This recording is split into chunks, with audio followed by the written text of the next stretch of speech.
તો દોસ્તો આજે આપણે વાત કરીશું મોઢેરા સૂર્ય મંદિરની। આ મંદિર આવેલું છે મહેસાણાથી 25 કિમી જેવા અંતરે પુષ્પાવતી નદી કિનારે। આ મંદિરની સ્થાપનાની વાત કરીએ તો હજારો વર્ષો પહેલા ચાલુક્ય વંશના રાજા ભીમદેવ સોલંકી દ્વારા બાંધવામાં આવ્યું હતું અને આ મંદિર બહુ જૂનું છે અને આ મંદિરની પ્રવૃત્તિની જળવાયેલી બહુ સારી છે। સંપૂર્ણ માળખું જે રેતીના પથ્થરોમાંથી બનાવેલું છે। હજારો વર્ષો પહેલા જે પણ જે મૂર્તિઓ કોતરેલી છે હજુ એમને એમ જોવા મળે છે અને આપણું મન મોહી જાય એવી મૂર્તિઓ જોવા મળી રહી છે। આ મંદિરના મુખની વાત કરીએ તો આ મુખ્ય મંદિરના 3 મુખ્ય ભાગ છે। મૂળ મંદિરને ગર્ભગૃહ સભા મંડળને સામે રામકડો જેવા મંદિરે 108 નાના મોટા મંદિરો આવેલા છે અને ચારે તરફથી ઉપરથી નીચે પાણી સુધી જવા માટે સરખી સાઈઝના જે પગથિયાઓ નીચે મૂકેલા છે અને ચડવા માટે ઊંચાઈની વાત કરીએ તો કોઈ પણ ઉંમરનો વ્યક્તિ ચડી ઉતરી શકે છે। મોટા ભાગે આ કુંડમાં જે ઘણા લોકો જે ફોટોશૂટ કે વિડીયો શૂટ માટે જે થવામાં આવતા હોય છે। અને હવે વાત કરીશું સભા મંડપમાં સૂર્યની 12 પ્રતિમાઓ છે જે દરેક મહિનાનું પ્રતિનિધિત્વ કરે છે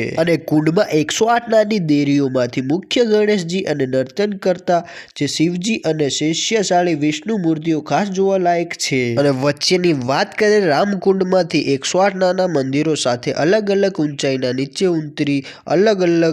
એક થલી મોબાઈલમાં ફોટો કે સેલ્ફી જરૂરી લો વચ્ચે સ્થિતિમાં પાણી કુંડમાં આકાશ અને નજીક વૃક્ષોના પ્રતિબિંબ આવેલા એમ લો અને કુંડ પાસે 2 સદંભ છે જેમાં વચ્ચે એક જગ્યાએ ધાતુ કહે છે અને પિત્તળનો પથ્થરની અંદર પૂરણ હોય અને તેના નાનો પથ્થર લઈ ટીન અવાજ પણ કરી શકો છો। અને હા આ 2 મંદિરોમાં જેમાં મૂળ ગર્ભગૃહ અને પ્રદક્ષિણા માર્ગ છે જ્યારે બીજો રંગ મંડપ જેવો લાગે છે અને બંને મંદિરોની વાત કરીએ તો મહાભારત રામાયણ અને પ્રાચીન ઇતિહાસો પ્રસંગોનો જે અદ્ભુત બારીકો કોતરીથી અલગ કરેલું છે જેમાં સદુબ્ધ મથકો ફોટો જે આવે છે કોતરેલા છે। સભા મંડપની વાત કરીએ તો હાથીઓના મસ્તકો સ્ત્રી પુરુષ યોગ્ય યુદ્ધ નૃત્યોના દ્રશ્યો વગેરે એકદમ બારીકો કોતરી અંકિત કરેલું છે અને છત ઉપરની વાત કરીએ તો ફૂલો દીપમાળા અને મોર કલમ જેવા વગેરે કોતરવામાં આવેલા છે અને આ મંદિર જે સૂર્ય મંદિરની વાત કરીએ તો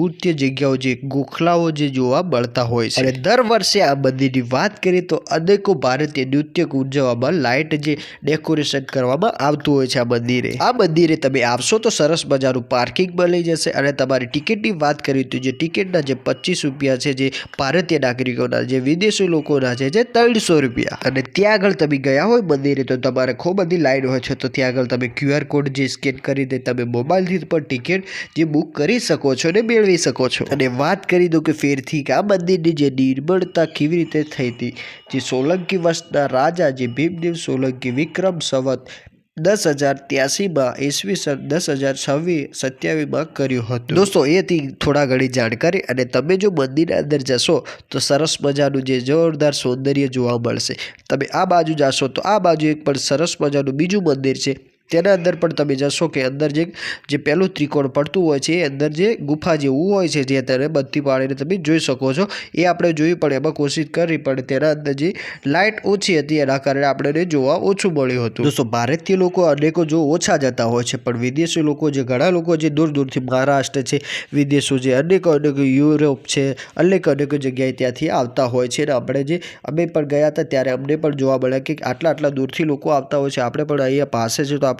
ઓછા જઈએ છીએ તો આપણે પણ જ્યાં હતા મંદિરે પણ અમને પણ સારું ગમ્યું તો જોરદાર ત્યાં આગળ પબ્લિક પણ જોરદાર જોવા મળી હતી। દોસ્તો તમે પણ મોબાઈલ ઉપર જોતા હશો તો ફટાફટ તમારો મોબાઈલ મૂકીને ફટાફટ મોબાઈલનું મેપ ખોલીને ફટાફટ તમે આ જે લોકેશન છે સૂર્ય મંદિર જે મોઢેરા જે આવેલું છે સરસ મજાનું તમે ત્યાં આગળ જઈ સ્વરૂપ તમે જોશો તો તમારું દિલ ખુશ થઈ જશે। તમે ત્યાંથી હટવાની પણ જે મનોકામના થશે નહીં તમે પણ ત્યાં આગળ બેહી રહેશો। તો દોસ્તો આ તે સૂર્ય મંદિરની થોડી ઘણી જાણકારી તમને કેવો વિડીયો લાગે તો મને કોમેન્ટ કરી દેજો ફટાફટ વિડીયોને લાઈક કરી દેજો ફેસબુક અંદર નવા હોય તો ફોલો કરી દેજો અને આગળ આ વિડીયોને શેર કરી દેજો।